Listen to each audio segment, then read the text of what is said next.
کہ ہم مر کر کے مٹی ہو جائیں گے، سڑ جائیں گے، ہماری ہڈی بوسیدہ ریزہ ریزہ ہو جائے گی، پھر ہم دوبارہ کیسے کھڑے کیے جائیں گے؟ جو گنہگار لوگ ہوں گے اس کے جسم میں وہ مسیح گھس جائے گا اور اس کو اٹھا کر کے جہنم میں ڈال دے گا، اور بہت سارے ایسے لوگ ہوں گے جو پل صراط پر کھسک کھسک کر پار ہو رہے ہوں گے ان کا۔ آج ہم لوگوں نے قرآن کو صرف اور صرف پڑھنے پر اکتفا کر دیا ہے، قرآن گھر میں سجا کر کے رکھا جاتا ہے لیکن کوئی اس کو نکال کر کے پڑھتا نہیں ہے، اور اگر کوئی پڑھتے بھی۔ بسم اللہ الرحمن الرحیم، نحمدہ ونصلی علی رسولہ الکریم، اما بعد، فقد قال اللہ تبارک و تعالی فی القرآن المجید والفرقان الحمید، اعوذ باللہ من الشیطان الرجیم، بسم اللہ الرحمن الرحیم، اذا الشمس کورت واذا النجوم انکدرت، صدق اللہ العظیم۔ اللہ تبارک و تعالی نے قیامت کے جو احوال ہے قرآن میں اس انداز سے بیان کیا ہے کہ اگر کوئی ایمان والا شخص دل کی گہرائی سے اس کو پڑھے اور سمجھے تو دنیا کی تمام لغویات فحشیات سے وہ پرہیز کرنے لگے گا۔ قیامت کس طریقے سے قائم ہوگی؟ میں نے بتایا تھا کہ یہ دنیا صرف نالائقوں سے بھر جائے گی، کوئی بھی اس میں انسان ایسا نہیں ہوگا جو اللہ کو مانے گا، جو جناب محمد رسول اللہ صلی اللہ علیہ وسلم کی سنت پر چلے گا۔ نارمل دین ہوگا، سارے لوگ اپنے کام میں لگے ہوئے ہوں گے، کوئی دکان میں جا رہا ہوگا، کوئی کھیت پر، کوئی بزنس کی طرف، کوئی آفس میں، یا پھر کوئی دودھ نکالنے والا اپنے جانوروں سے دودھ نکال رہا ہوگا کہ ایک آواز کان میں آئے گی اور لوگوں کو وہ آواز آہستہ آہستہ زیادہ ہی سنائی دیتی رہے گی، اور لوگ اس آواز سے گھبرانا شروع کریں گے، گھروں میں چلے جائیں گے، گھر کے دروازے، کھڑکی، الغرض اس آواز سے بچنے کے لیے جتنی بھی ممکن کوشش ہو، ہر ممکن کوشش کریں گے، لیکن وہ آواز مسلسل آتی رہے گی۔ لوگ گھبرا کر سڑکوں پر نکل جائیں گے اور دوڑنا شروع کریں گے اس آواز کی گھبراہٹ کی وجہ سے۔ یہ پہلی مرتبہ جب سور پھونکا جائے گا اس کی آواز ہوگی، جب دوسری مرتبہ سور پھونکا جائے گا سارے لوگ اس زمین پر بے ہوش ہو کر گر جائیں گے، 40 سال تک لوگ زمین پر مردہ پڑے رہیں گے۔ اس درمیان پہاڑوں کو ریزہ ریزہ کر دیا جائے گا، گھروں کو بالکل گرا کر کے منہدم کر دیا جائے گا، اور اس مٹی کی زمین کو لوہے اور تانبے کی زمین سے تبدیل کر دی جائے گی۔ 40 سال کے بعد جب تیسری مرتبہ سور پھونکا جائے گا لوگ اٹھ کھڑے ہوں گے، جو جس حال میں ہوگا، لوگوں کے بدن پر کپڑا نہیں ہوگا۔ جب لوگ نظر اٹھا کر کے دیکھیں گے آسمان پھٹ چکا ہوگا، آسمان سے فرشتے ہی فرشتے نازل ہوتے ہوئے دکھائی دیں گے، اور لوگ حشر کے میدان کی طرف چلیں گے۔ حشر کے میدان میں اول سے لے کر آخر تک تمام لوگوں کو جمع کر دیا جائے گا، اور تمام چاروں طرف سے فرشتے حشر کے میدان کو گھیرے ہوئے ہوں گے۔ لوگ حشر کے میدان میں پریشان ہوں گے، 300 سال تک لوگ سر اٹھا کر آسمان کی طرف دیکھتے رہیں گے، کوئی جواب نہیں آئے گا۔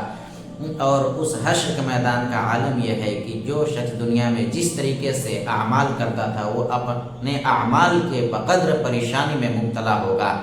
پسینہ کا یہ عالم ہوگا کہ کوئی شخص اپنے ٹخنوں تک، کوئی گھٹنے تک، کوئی کمر تک، کوئی پیٹ تک، کوئی سینے تک، اور کسی کا پسینہ منہ تک آ رہا ہوگا، اور کوئی بالکل پسینہ میں ڈوبا ہوا ہوگا۔ جب لوگ پریشان ہو جائیں گے تو اللہ تعالیٰ سے کہیں گے کہ آپ آئیے فیصلہ کیجئے اور ہم لوگوں کو جہنم میں ہی ڈال دیجئے۔ سارے لوگ ایک ایک نبی کے پاس جائیں گے، لیکن کوئی نبی اللہ کے ہاں سفارش نہیں کریں گے، کوئی اللہ کو نہیں بلائیں گے۔ آخر میں ہمارے نبی جناب محمد رسول اللہ صلی اللہ علیہ وسلم کے پاس لوگ جائیں گے۔ آپ صلی اللہ علیہ وسلم سجدے میں گر جائیں گے اور وہاں اللہ تبارک و تعالیٰ سے گریہ وزاری کریں گے۔ اللہ تبارک و تعالیٰ اور ان کے ساتھ فرشتے آئیں گے۔ پھر حساب و کتاب کا عالم شروع ہوگا۔ جس شخص سے حساب کتاب لے لیا گیا وہ پھنس جائے گا۔ بہت سارے ایسے لوگ ہوں گے جو ایک نیکی، 2 نیکی کی وجہ سے پھنس گئے ہوں گے، اور وہ تلاش کریں گے کہ کسی طرح کہیں ایک نیکی یا 2 نیکی مل جائے اور ہم جہنم سے بچ جائے، لیکن وہاں کوئی کسی کو 1 نیکی یا 2 نیکی نہیں دے گا۔ وجہ دنیا میں ہم جس کے ساتھ بھی بھلائی کرتے ہیں یا خیر خواہی کرتے ہیں، ہم لوگ جانوروں کے ساتھ بھی بھلائی کر دیتے ہیں، اس کی وجہ ہے محبت۔ جب حشر کا میدان قائم کیا جائے گا تو لوگوں کے دل سے محبت کو نکال دیا جائے گا، اور جب انسان کے دل میں محبت رہے گی ہی نہیں تو کسی کے ساتھ حسن سلوک اور بھلائی نہیں کرے گا۔ بہت سارے لوگوں کا یہ کہنا ہے کہ ہم مر کر کے مٹی ہو جائیں گے، سڑ جائیں گے، ہماری ہڈی بوسیدہ ریزہ ریزہ ہو جائے گی، پھر ہم دوبارہ کیسے کھڑے کیے جائیں گے۔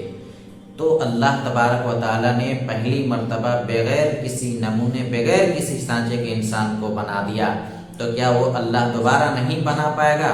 بالکل بنا پائے گا۔ اور یہ روح بدن کا محتاج نہیں ہے، بدن روح کا محتاج ہے۔ عالم ارواح میں اس دنیا میں پیدا ہونے سے پہلے جہاں روحوں کا دنیا ہے وہاں کوئی بدن نہیں، اس کے بارے میں ہم کچھ نہیں جانتے ہیں۔ جب اس دنیا میں ہم آتے ہیں تو اللہ تبارک و تعالی روح کو بدن عطا کر دیتا ہے۔ ایک ایسا وقت آتا ہے کہ روح اس بدن کو چھوڑ کر آخرت میں چلا جاتا ہے، آخرت کی طرف چلا جاتا ہے، جس کو ہم لوگ کہتے ہیں عالم برزخ۔ اس کا احوال کیا ہے؟ بہت سارے اختلافات ہیں، ایک عام آدمی کو اس اختلافات میں نہیں پڑنا چاہیے۔ بس یہ ہے کہ اللہ تبارک و تعالیٰ جس طریقے سے رکھے ہیں ہمیں اس پر یقین ہے۔ خیر، میں یہ بتا رہا تھا کہ سارے لوگ وہاں پریشانی کے عالم میں ہوں گے، تو یہ کہنا ہے کہ ہم سڑ جائیں گے، یہ بالکل واہیات باتیں ہیں۔ اس طریقے سے دماغ میں اگر کسی کی بات آتی ہے تو گمراہ ہونے کے لیے کافی ہے۔ حشر کے میدان میں جب افراتفری کا عالم ہوگا، لوگوں کے جسم پر کپڑا نہیں ہوگا، لوگ پسینے میں ڈوبے ہوئے ہوں گے، چاروں طرف کوہرام مچی ہوئی ہوگی اور اعمال کا وزن کیا جائے گا، آپ صلی اللہ علیہ وسلم کو لوگ تلاش کریں گے کہ آپ صلی اللہ علیہ وسلم کہاں ہیں، ہم ان سے سفارش کروائیں۔ بہت سارے ایسے لوگ ہوں گے جو بہت کم نیکی سے پھنسے ہوئے ہوں گے، اور بہت سارے ایسے لوگ ہوں گے جن کے پاس کوئی نیکی ہی نہیں ہوگا۔ آج دنیا میں لوگ ایک دوسرے کے حق دبا دیتے ہیں، ایک دوسرے کے اوپر ظلم کر دیتے ہیں، تو جو کمزور آدمی ہے، جو غریب آدمی ہے، جو دنیا میں انتقام نہیں لے پایا یا جس نے اس کا حق دبایا، اس کا حق نہیں دیا، تو آخرت میں کیسے ہوگا؟ آخرت میں اللہ تبارک و تعالی جس شخص نے ظلم کیا ہے یا حق لیا ہے اس کے نیکی غریب مظلوم شخص کو دے دیا جائے گا، اور اگر اس ظالم شخص کے پاس نیکی نہیں ہوگا تو غریب شخص کا جو گناہ ہوگا اس کے اوپر لاد دیا جائے گا۔ خیر، آپ صلی اللہ علیہ وسلم کے پاس لوگ سفارش کے لیے آئیں گے۔ بہت سارے ایسے لوگ ہوں گے کہ جب سامنے سے آئیں گے تو آپ صلی اللہ علیہ وسلم رخ پھیر لیں گے، جب ادھر سے آئیں گے آپ صلی اللہ علیہ وسلم رخ پھیر لیں گے۔ وجہ، دنیا میں جناب محمد رسول اللہ صلی اللہ علیہ وسلم کی سنت پر نہیں چلتے تھے۔ جو شخص آپ صلی اللہ علیہ وسلم کی سنت پر چلے گا اسی کی سفارش کی جائے گی۔ سارے نبیوں کے پاس لوگ جائیں گے، سب سے پہلے ہمارے نبی جناب محمد رسول اللہ صلی اللہ علیہ وسلم سفارش کریں گے، اس کے بعد دوسرے نبی، اس کے بعد دوسرے نبی، اس کے بعد دوسرے نبی، پھر صحابہ کرام، تابعین، تبع تابعین، پھر محدثین، بزرگان دین، اولیاء اللہ، پھر عالم، اور پھر عام لوگوں کو بھی اللہ تبارک و تعالی سفارش کرنے کا حق عطا کرے گا۔ اس افراتفری کے ماحول میں اللہ تبارک و تعالی کا جو عرش ہے، اگر دنیاوی اعتبار سے ہم لوگ سمجھے تو اے سی چل رہا ہوگا، بالکل ٹھنڈک، وہاں کوئی خوف نہیں، کوئی تکلیف نہیں، اور وہاں اللہ تبارک و تعالیٰ کے جو نیک بندے ہوں گے وہ افطار کر رہے ہوں گے۔ اللہ تبارک و تعالیٰ حشر کے میدان میں ہی ان کو انعام سے نوازے گا، اور ان کے ساتھ ہر وہ چیز کیا جائے گا جس کی وجہ سے ان کے اوپر کوئی گھبراہٹ نہیں ہوگا، کوئی خوف نہیں ہوگا۔ پھر سارے لوگ پل صراط کی طرف چلیں گے۔ آپ سب جانتے ہیں کہ پل صراط کیا ہے۔ پل صراط ایک اندھیرا راستہ ہے، اور وہ 500 سال کا راستہ ہے۔ جو لوگ نیک ہوں گے وہ بجلی کی طرف اس سے گزر جائیں گے۔ مثال کے طور پر اگر بجلی کا سوئچ آپ آن کریں گے تو اس کو 10 کلومیٹر پہنچنے میں کوئی منٹ یا سیکنڈ کا وقت لگے گا، تو جو زیادہ نیک انسان ہوگا وہ اسی طریقے سے گزر جائے گا۔ جو اس سے کمتر ہوگا وہ اپنے اعمال کے حساب سے آہستہ آہستہ گزرے گا۔ پل صراط پر